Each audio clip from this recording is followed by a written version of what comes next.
তো এখানে একটি শ্রেণী রয়েছে তারা আসলে পানি ঘোলা করে মাছ শিকার করতে চায়। এখানে যে শ্রম বাজারটি আপাতত বন্ধ রয়েছে মালয়েশিয়া, সেই মালয়েশিয়াকে কেন্দ্র করে সিন্ডিকেট যারা আগে করেছে এবং যারা ভবিষ্যতে করতে চায় তারাই আসলে এই সিন্ডিকেট ধোয়া তুলে দেখা যাচ্ছে যে তারাই এই সিন্ডিকেটে সম্পৃক্ত হয় এবং ফাঁকে এই আসলে এই সেক্টরটাকে আসলে ধ্বংস করতে চায় তারা। Bangladesh association of recruiting agency, international recruiting agency বায়রার সাধারণ সদস্যদের ব্যানারে এখানে মানববন্ধন হয়েছে। মানববন্ধনের উদ্দেশ্য ছিল বিপ্লবের মাধ্যমে যে ফ্যাসিস্ট সরকারের পতন হয়েছে, সেই পতনের পরে আসলে দেশে একটি সংকটকালীন অবস্থায় চলছিল, অর্থনৈতিক অবস্থা খুবই খারাপ ছিল।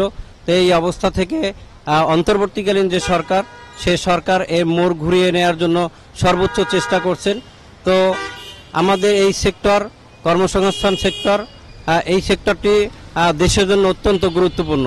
এখানে দেশের সাধারণ খেটে খাওয়া মানুষ বিদেশে যায়। তো আসলে এই সেক্টরে একটি বিদেশি চক্র অথবা দেশের বিভিন্ন কুচক্রী মহল তারা এই সেক্টরটাকে আসলে ধ্বংস করে দেওয়ার জন্য চেষ্টা করছে, পায়তারা করছে। এখানে আমাদের দেশে যে দেশগুলি আমাদের দেশে শ্রমিক যায়, সেই শ্রমিকদের মধ্যে সৌদি আরব সহ বিভিন্ন দেশে যায়।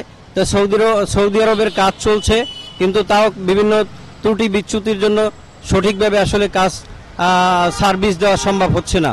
এই জন্য আমরা আজকের মানববন্ধন করেছি যে এই ত্রুটি বিচ্যুতিগুলোকে যাতে রহিত করে সহজে শ্রমিকরা বিদেশে যেতে পারে সেই ব্যবস্থা যাতে করেন, এবং সংকুচিত যে মার্কেটগুলো রয়েছেন সেটাকে যাতে সম্প্রসারণ করা হয়, এবং সংযুক্ত আরব আমিরাত, কাতার, লিবিয়া, ইরাক সহ যেই সকল বন্ধ দেশগুলি রয়েছে এই দেশগুলি যাতে খুলে দেওয়া হয়, তাহলে আমাদের দেশের প্রচুর পরিমাণে শ্রমিক যেতে পারবেন এবং বাংলাদেশের যে রেমিডেন্স, এই রেমিডেন্স প্রবাহটা গতিশীল হবে, দেশ এবং মানুষের জন্য এটা অত্যন্ত কল্যাণ হবে।